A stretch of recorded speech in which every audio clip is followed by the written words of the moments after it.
क्या आप जानते हैं भगवान श्री कृष्ण को बांसुरी किसने दी?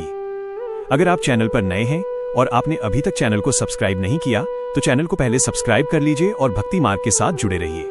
कहा जाता है कि जब भगवान श्री कृष्ण ने ब्रजभूमि में अवतार लिया और बाल्यकाल में अपने सखा सहचरों के साथ गोवर्धन, गोकुल और वृंदावन में विहार करते थे, तब वे बछड़े चराने के लिए नित्य वन जाते थे। श्री कृष्ण का हृदय संगीत और प्रेम से भरा था। एक दिन जब वे वन में घूम रहे थे तब उनकी दृष्टि एक बांस के झुरमुट पर पड़ी। हवा के झोंके से वे बांस आपस में टकरा रहे थे और एक मधुर स्वर उत्पन्न कर रहे थे। श्री कृष्ण उस मधुर ध्वनि में खो गए। उन्होंने उस झुरमुट के एक बांस को देखा जो सबसे सीधा, सबसे विनम्र और भीतर से खोखला था। तब श्री कृष्ण ने उस बांस से कहा, हे बांस, क्या तुम मुझे अपना जीवन दे सकोगे? मैं तुम्हें कुछ काटूंगा, भीतर से खाली कर दूंगा, परंतु अपने स्वर में मैं तुम्हें अमर कर दूंगा।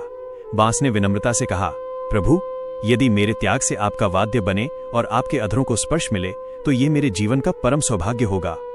तब श्री कृष्ण ने उस बांस को काटा, उसके भीतर के रेशे निकाल दिए, उसमें छेद किए और उसे अपने अधरों पर रखा। जैसे ही उन्होंने उस पर फूंक मारी, एक ऐसी दिव्य मधुर ध्वनि गूंजी कि संपूर्ण वृंदावन मंत्रमुग्ध हो गया।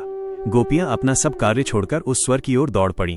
गायें चरना भूल गईं, यहाँ तक कि यमुना नदी की लहरें भी उस संगीत पर थिरक उठीं। उस दिन से वो बांसुरी श्री कृष्ण के अधरों की शोभा बन गई।